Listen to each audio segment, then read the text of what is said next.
Together, me and you, we'll share life's journey. Together we make it through. I will teach you right from wrong, be your friend all life long. We'll learn life's lessons. Together, me and you. In this life we must lean on each other. There's so much good things we all can do together. We'll read a book, tell a story, share a poem, take a journey, only me and you. I wanna be like you, I wanna be like you. I wanna say what you say and do what you do like you. I wanna be like you, I wanna be like you. I wanna say what you say and do what you do like you. Boys and girls, my name is Lincoln Gillett and I live right here in this village of Burrell Boom. I am going to read you a story about Anansi and the magic pot.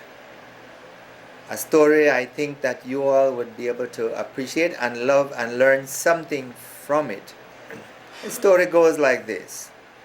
Mary was like any other 12-year-old.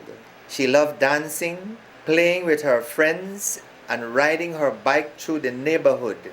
Mary didn't like being reminded of chores she had to do at home, or spending her hours after school helping mommy clean up or helping her younger brothers and sisters with homework. She had a younger brother, Andrew, and two younger sisters, Ruth and Alice. Mommy worked at a big supermarket in town, and Daddy worked in Corozal and only came home on weekends. So most evening, Mary was in charge of her little army, as she called them, until Mommy got home from work.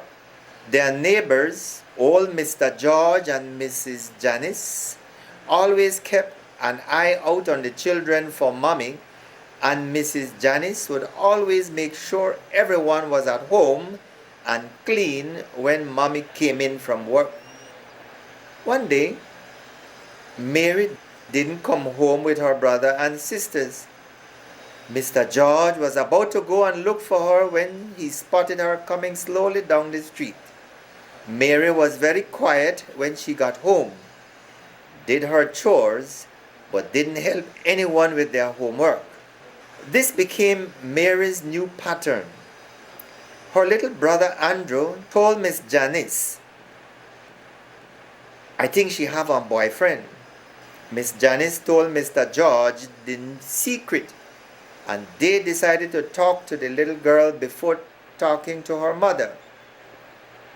The following day, Mr. George went to meet Mary after school and find out what was going on. To his surprise, he found the little girl in a tree eating pepitas all alone and humming quietly to herself. "Hey, Lee girl, you not too old for the climb tree?" Mr. George asked. "I don't think so. As long as you not tell Mama, it won't be all right." Mary laughed as she started to climb down to see Mr. George. "You want me to do something for you, Mr. George?" No. I just made a walk this way and I said to myself, maybe Mary will be coming by herself again and it's late. So I was looking out to see you." "Oh."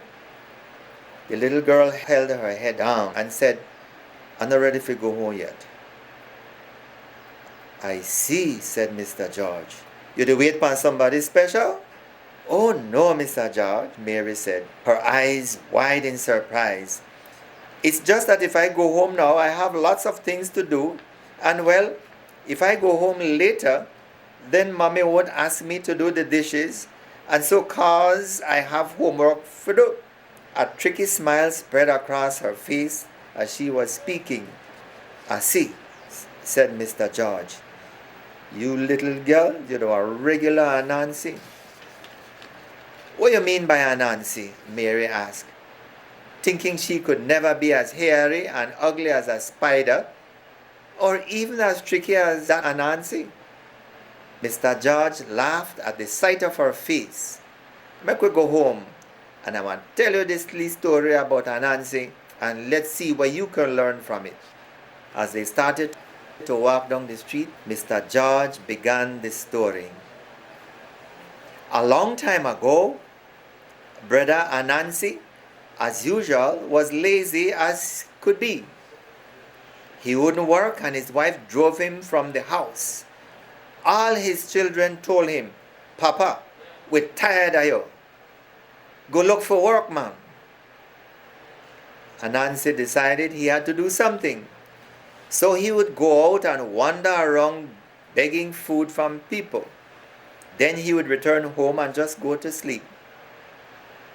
One day, he went out in the bush and was wandering around. He looked down and saw a big round pot. And he said, "Hey, I wonder where this pot is doing at this bush." He went up to the pot and started trying to open it, but couldn't open it. Suddenly he heard a voice that said, "The only way I will open it is if you say, 'Open sesame.'" Anansi said, "Open sesame." And the lid of the pot flew open. He looked down, saw a nice meal, rice and beans, baked plantain and stewed chicken. Anansi was so happy and so hungry, he ate and ate and ate. Then he heard the pot say, "When you want a shirt, you must say, 'Shirt, sesame.' But one thing, you mustn't wash me. No care how I look dirty. No wash me. Cause if you wash me, the magic one done." "I could come back again tomorrow?" Anansi asked, still tasting the delicious food. "Anytime you want," the pot answered. The next day, he told his wife he was going to look for work. But he went right to where the pot was and said, "Open sesame." And this is where Anansi spent most of his days, eating from the pot and going home in the evening. His wife and family became even more disappointed as the days went by and Anansi didn't find any work. One day, one of Anansi's little boys was very inquisitive, so he followed Anansi as he left home and watched from a distance as his father went, "Open sesame." The lid flew open and Anansi began to eat. He waited until he finished and said, "Shut sesame." Then the lid closed. Seeing this, the little boy went up to the pot and did exactly as his father had done, saying, "Open sesame," and filling his belly with the delicious food. He ran home to his mother and brought her to see the magic pot. Anansi's wife ordered the pot to open, saying, "Open sesame." And the pot was filled with food, and she fed all her children. When the children were full, she would say, "Shut sesame," and the pot would close. This went on for about 2 months without Anansi knowing. One day, after feeding her children, Mrs. Anansi caught her greediest son licking the pot clean. She was so disgusted by the little boy that she punished him and gave him a good spanking. She then took the magic pot and scrubbed her clean. The next day, when Anansi went to the pot and said, "Open sesame," the pot didn't move. He repeated the words again, this time loudly, "Open sesame." But nothing happened. Anansi slowly lifted the cover of the pot and saw that the pot was sparkling clean. He realized someone had washed the pot. Anansi was so upset he almost cried. He finally decided to go home to his wife and see if she had any food. When Anansi got home, his wife was surprised to see him and even more surprised when he asked, "You no got nothing to eat? That will happen. You no get no dinner from that pot you're having at the bush today?" It was Anansi's turn to be surprised. "How you know about my pot?" he asked his wife suddenly, realizing why the pot was clean. His wife looked at him victoriously and said, "Yes, we find it, and we eat out of it every day. And you wash it?" Anansi said accusingly, "Yes, I wash 'em. It me dirty, what you expect?" Anansi sat down with his head in his hand and said, "Well, my wife, you wash the pot, and now the magic done. The pot will never cook again." Miss Anansi sat down and cried.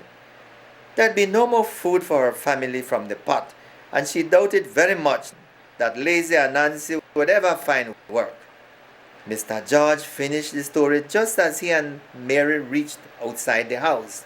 "You see, Mary, a family takes all its members to work so that everyone can be happy. Imagine if Anansi had told his wife about the pot. His entire family would still have food today." "But that is just a story, Mr. George," Mary said as she was thinking about the extra work she had given Mommy over all the last days. "Well, think about it, Mary. There is a reason you should have a part to do in your home. Everybody has something to do. Miss Janice always make her feed the dog and wash the dishes. Your part at home is important to your parents, and your brothers and sisters need you as a member of the family. Go inside and take care." Mr. George left her at the door and went over to his house, happy he didn't have to talk about boys, but hoping Mary would realize how important she was to her family. The next day after school, Mr. George heard a chorus of voices saying, "Good evening," as Mary and her brothers and sisters walked home from school. From that day onward, Mary always did her part at home to help her mother and her brothers and sisters. If the pin never bent, the Anansi story never may end. I wanna be like you. I wanna say what you say. I have some questions for you about this story. There are 6 questions. Question number 1. Why didn't Mary want to go home after school, but instead climb up a tree? Yes. Because whenever I want to do chores home and homework. Because she wants to climb up the tree and eat pepitas, and then she don't want to go home because she mommy not ask her to do the chores. What was the magic words to open the pot? The magic words were open sesame and close sesame. Open sesame and shut sesame. Shut sesame. Question number 3.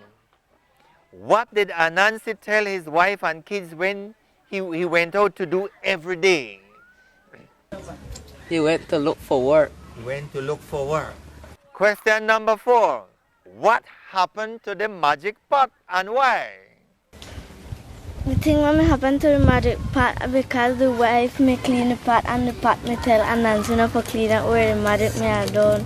The wife may wash the pot because the greedy son may lick the pot and may disgust. Question number 5.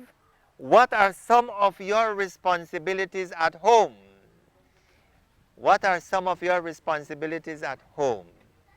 To wash the dishes and clean my room.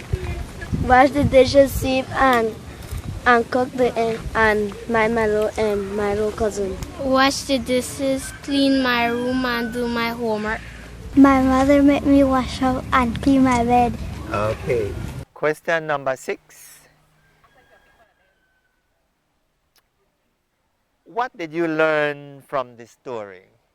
I learned that you have to do your part at home. Help at home. You're not supposed to lick the pot because the magic make.